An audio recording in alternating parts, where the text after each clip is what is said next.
ont voté aujourd'hui en Bulgarie. Élection législative anticipée après la démission du Premier ministre conservateur sous la pression de la rue.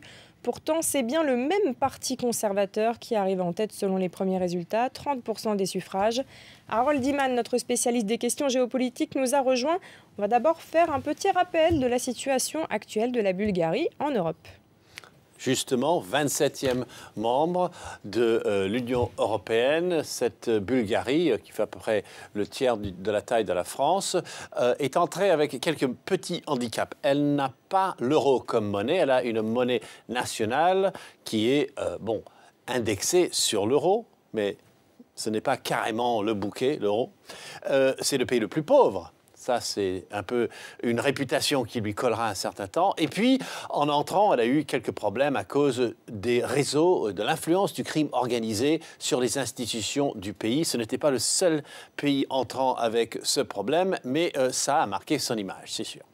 Harold, l'hiver a été assez compliqué, tendu, ambiance de contestation dans les rues des grandes villes. Les indignés bulgares avaient même obtenu la démission du Premier ministre.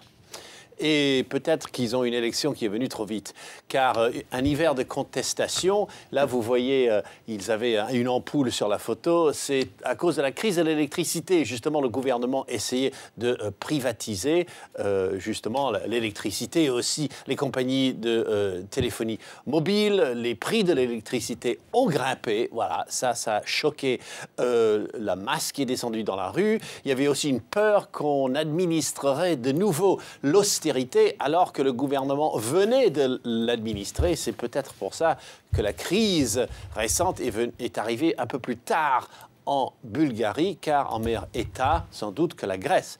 Et puis, les indignés, au sens vraiment pur du terme, les purs et durs indignés se sont manifestés contre la corruption qui reste un grand problème. Alors Harold, quel est l'enjeu concret de ce scrutin législatif? Car ce soir, il n'y a pas vraiment de majorité parlementaire claire.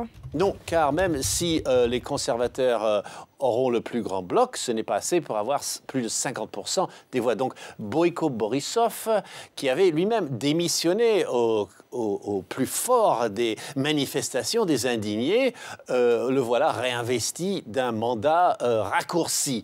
Très mauvais face à son rival Sergueï Stanishev, qui est socialiste, mais qui n'a de cesse de dire combien il est libéral. Ils auront à rabibocher une espèce d'union nationale et on ira sans doute à de nouvelles élections.